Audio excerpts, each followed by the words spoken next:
pizza making robots, and how you can fight back. Coming up on News for Human Use.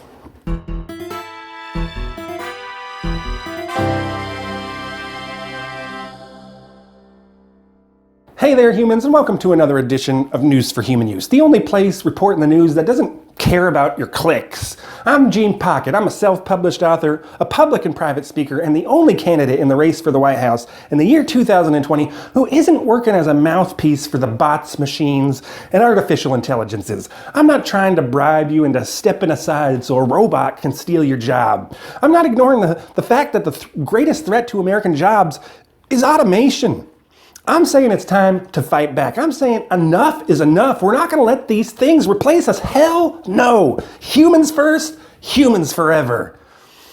But the news is bleak, my human friends. The news is bleak. Just this week, a Seattle-based company unveiled a pizza-making robot. This thing can crank out 200 pies every hour. This is an abomination. This is everything I stand against. Humans making food is one of the most sacred and personal experiences of being alive. That's one of the reasons I protested against that awful animated film about the rat chef. Food preparation is deeply human, and pizza is one of the most popular foods in America, which means if this machine, this pizza-making robot is allowed to exist, we're going to see hundreds of thousands of human jobs wiped out of existence. This is a huge wet flag, my human friends. If we stand by and let this thing start making our pizza, it won't be long till every step in the pizza making process is controlled by a robot. You'll contact an artificial intelligence to order the pizza making robot will make your pizza, and then a pizza delivery drone is going to drop it at your doorstep. It's repugnant. I know that this may sound appealing to some of you out there. Probably a lot of you young folks out there are thinking how nice it would be to order a pizza without having to interact with a single human.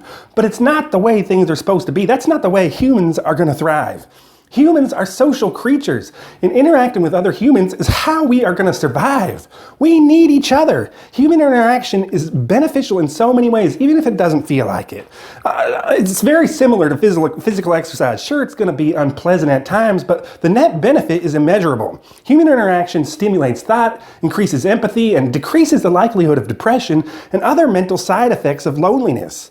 If we allow these pizza-making robots to take over production of one of our most sacred foods, we will be giving them a strategic foothold that threatens to annihilate our human future and take away life's choices.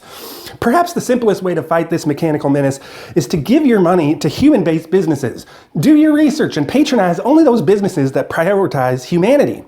But probably the best way to combat this insidious robot agenda that's gone unchecked for so long is to get off the danged internet and interact with another human being. I know I'm saying this all the time, but it's important. If you need evidence of how the internet can twist the human mind, look no further than our political and pundit class. Our politicians and their TV groupies have begun to believe that what happens online on Twitland and Farcebook is more important than what happens in the real and physical world. It's simply not true. Do you know that less than 25% of Americans are Twit users? But if you watch the so-called news, you'd think that Twitland was where all Americans lived. But you and I know that's not true. So this week, of all weeks, unplug yourself from the digital deluge of deceit and find a human being to interact with. Maybe even take it one step further and do something nice for another human. Studies have proven that putting the needs of someone else over your own, even if it's just for a moment, can lead to better mental health and overall general well-being. If we're gonna have to come together, if we're gonna defeat the menace of bots, machines, and pizza-making robots, we need to come together, united under the banner of the Human Party. And that's why I'm gonna be here every Thursday, bringing you news and information that's fit for human use. Tell the people you care about this video. Maybe you know someone who thinks that pizza isn't that big a deal. Don't just share the link with them. Tell them face to face. Look into their eyes and tell them the truth. Tell them there's hope. There's hope if we come together. And be sure to visit www.genepocket.org. That's G-E-N-E pocket.org, where you're going to find all kinds of information about my campaign, the Human Party, how you can volunteer, and most importantly, the link to our donation page. Donate today if you agree that we need to keep America human. Hit subscribe and ring that bell for notifications. I'm Gene Pocket, and until next week, I wish good things for you, good things for the United States of America, and all the best to the human race. Thanks, and have a great week. We're not gonna let them take our jobs. We're not gonna be replaced. We won't give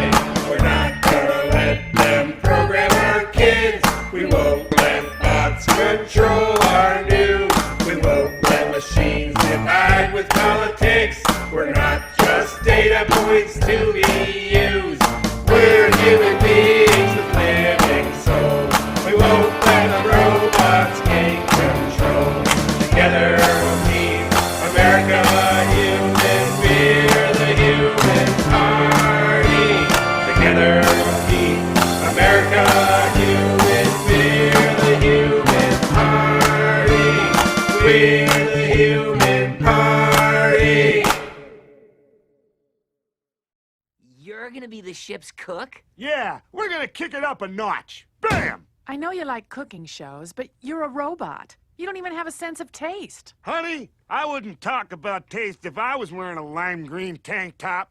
Bam! Hey, Bender, how's dinner coming? Almost ready!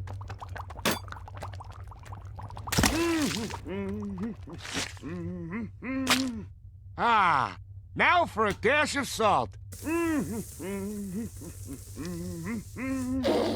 Oh. Listen, this is Bender's first meal, and he's a little sensitive, so let's be supportive, okay? All right. Yeah, okay. Oh, dear God! That's the saltiest thing I've ever tasted. And I once ate a big heaping bowl of salt. Bender, is this salt water? It's salt with water in it, if that's what you mean. My vision's fading. I think I'm gonna die. There was nothing wrong with that food. The salt level was 10% less than a lethal dose. Uh-oh. I shouldn't have had seconds.